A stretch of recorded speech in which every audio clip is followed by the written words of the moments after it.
Julie Workman gave herself 1 minute to holler the horror out of her mind after surviving the Sutherland Springs church shooting.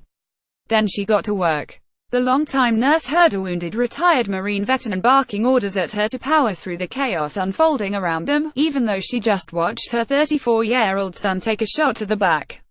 She even suffered a stinging gunshot wound that grazed her chest. She ran to her car for the emergency tourniquet cache and began sorting through a pile of people that dropped in the aisle during the First Baptist Church siege. Some were dead, others were clinging to life. She heard the unmistakable sound of someone desperately in need of help. It was Zachary Poston, the 18-year-old man she watched grow up in the tight-knit Texas community. She found him in a rapidly growing pool of his blood. Darren Abbott, that strong boy, was screaming. He was hurt, he was bleeding and he was screaming, Workman said Wednesday.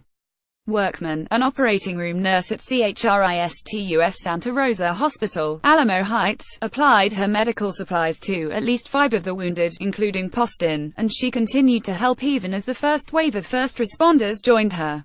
She believes Poston could have very likely died had she not attended church that morning.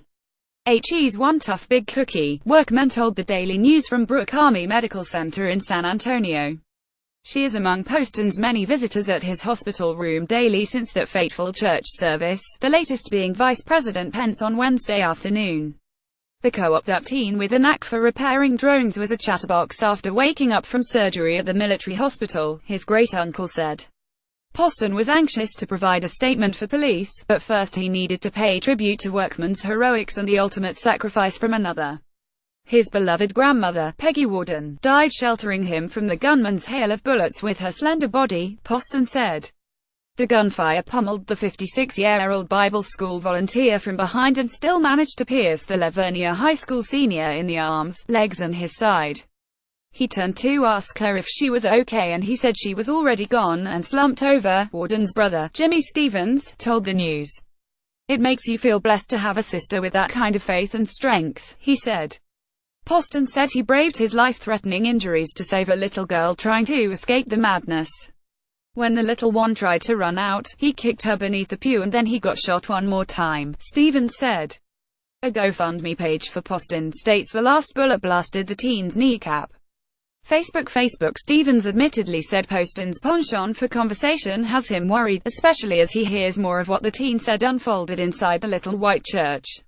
He's an 18-year-old that grew up on a farm, Stevens said tensely.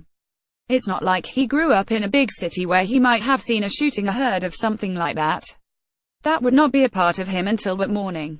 The death of Warden is the fourth to rock the family in 4 months, Stevens said, tallying up the lost loved ones. Warden, a former administrator for the city of Lavernia, lost her husband to cancer in July, Stevens said. His mother-in-law died that same month and his own father died in October. My faith doesn't waver. It doesn't matter what happens around us, Stevens said. Nicole Hensley reported from Sutherland Springs, Tex.